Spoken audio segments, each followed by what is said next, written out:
Hi, I'm Ashley from Recession Home, and I'm here to do a quick demonstration on how to put together my do-it-yourself pre-decorated Tangled lanterns. So if I can just sit this down here for a second, let me show you the materials you'll need.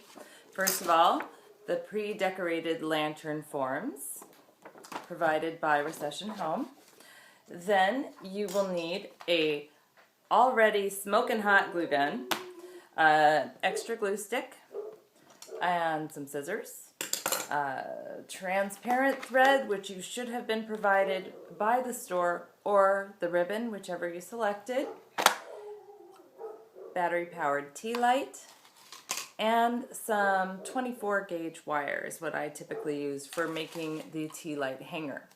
So first of all, this is a tall pillar lantern form, and you will see one side has suns decorated on it while one side is clear of suns.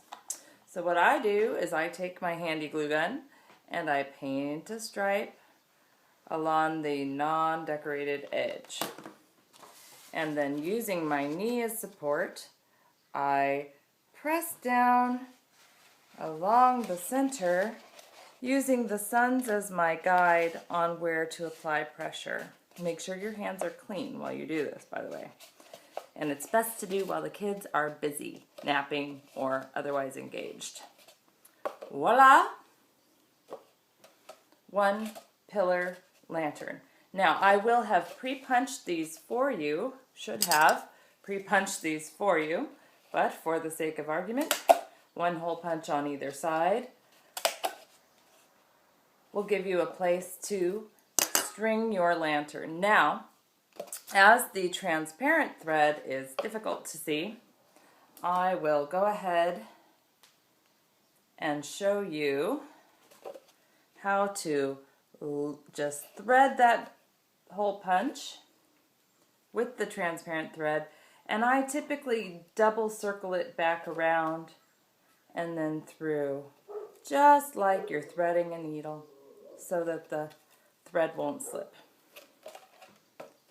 And then I string that bad boy along until my edges come together somewhere.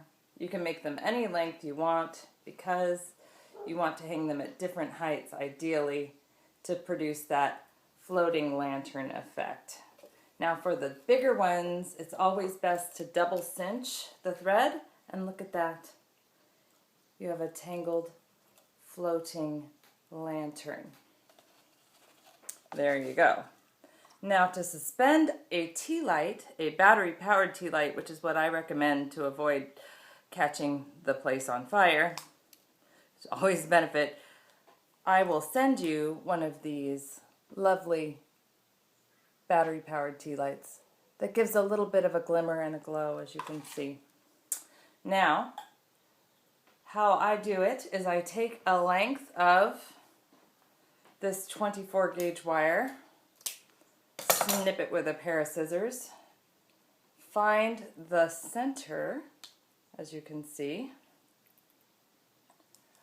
and I just wrap it around my tea light, like so. And this, if I am not tangled, everything for this party has the likelihood of becoming tangled at one point or another.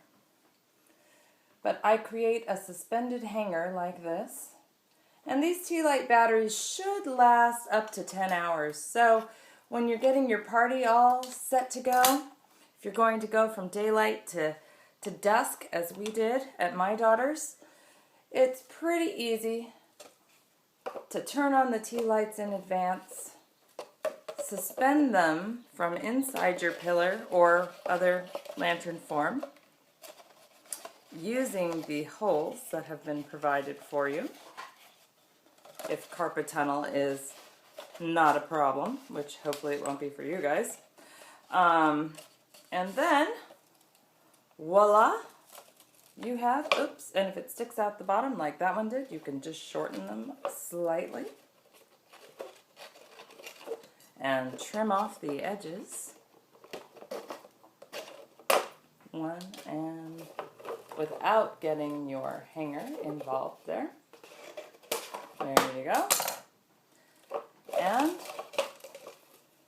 a little gleam and glow action to get you through until the party's over. You can see inside the candle is glowing. Now for the 3-tiered, same goes. Fold it, find your edge without the suns, run your line of glue, press it along the suns that have been provided for you as your guide. Watch out for hot glue burns because it is very, very hot. So if you're having your kids help, this is what we call party time from an old TV show we used to watch about how parental assistance is required. And voila, you now have a triple-tiered sun lantern.